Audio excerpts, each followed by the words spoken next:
Sing, sing, sing, sing, sing, sing. Okay guys, welcome to another video. Today we are digging into some lore and focusing on the Darksaber in Star Wars as a character rather than just an object. Now I know that there are other videos out there that go into more depth of the history.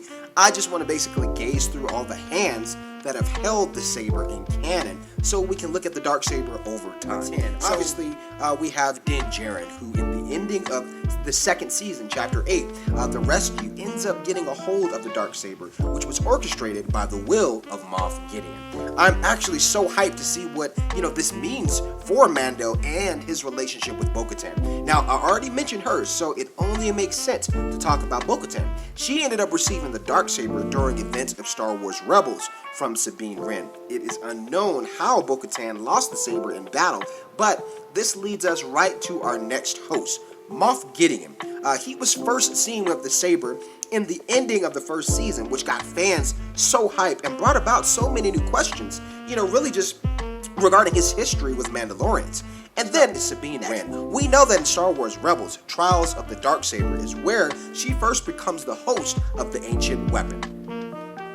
Also in Rebels, we see Kanan Jarrus holds the saber for a short time during Sabine's training. Then we go back to Clone Wars, where the menacing Darth Maul beheaded Pre Vizsla and became the new ruler of the terrorist organization known as Death Watch, even though he himself was not a Mandalorian. Next up, we have Pre Vizsla. He was a direct descendant of Tar Vizsla and his clan, which we will touch on soon. Pre Vizsla was the leader of the terrorist group Death Watch, also voiced by Jon Favreau, who also was the creative mind behind The Mandalorian. Just in case you forgot. And lastly, coming in at that #1 spot would be Tar Vizsla, a Force-sensitive Mandalorian male inducted into the Jedi Order somewhere around the time of the Old Republic, over 1,000 years before the Clone Wars. Vizsla was also the Mandalorian to create the Darksaber, which over time became a sacred tool of honor in Mandalorian culture.